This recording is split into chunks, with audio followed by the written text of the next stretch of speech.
राज्यात वीज स्वस्त होणार, प्रति युनिट मागे किती रुपये द्यावे लागणार? नमस्कार, मी प्रियंका. लेट्स अप मराठीमध्ये आपलं स्वागत. सर्वसामान्यांसाठी एक आनंदाची बातमी आहे, कारण राज्यभरातील वीज दरांमध्ये कपात करण्यात आली आहे. त्यामुळे राज्यातील वीज ग्राहकांसाठी हे नवीन आर्थिक वर्ष दिलासादायक ठरणार आहे. 1 एप्रिल पासून हे नवीन दर लागू होणार आहेत. महावितरण, बेस्ट, अदानी आणि टाटा पॉवर या कंपन्यांनी घरगुती वीज दरांमध्ये कपात करण्याचा हा निर्णय घेतला आहे. विशेषतः बेस्ट प्रशासनाने कमी वीज वापरणाऱ्या ग्राहकांसाठी सर्वात स्वस्त दरात वीज देण्याचा निर्णय घेतलाय. महावितरण, अदानी, बेस्ट आणि टाटा या वीज वितरण कंपन्यांनीच नवीन वीज दर लागू करण्याबाबत एक प्रस्ताव हा राज्य वीज नियामक आयोगाकडे पाठवला होता. या प्रस्तावाला राज्य वीज नियामक आयोगाने मंजुरी दिली आहे. या मंजुरीनंतर वीज दरात कपात करण्यात आली आहे. त्यामुळे महागाईमुळे त्रस्त झालेल्या सर्वसामान्य नागरिकांना आता मोठा दिलासा मिळणार आहे.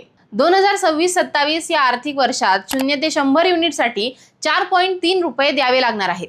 2025-26 या आर्थिक वर्षासाठी याच युनिटसाठी 4.76 रुपये द्यावे लागत होते.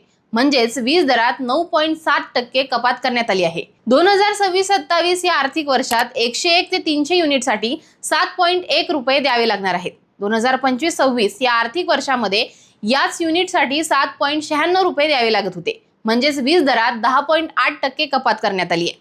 2026-27 या आर्थिक वर्षात 301 ते 500 युनिटसाठी 11.64 रुपये द्यावे लागणार आहेत. 2025-26 या आर्थिक वर्षासाठी याच युनिटसाठी 13.55 रुपये हे द्यावे लागत होते.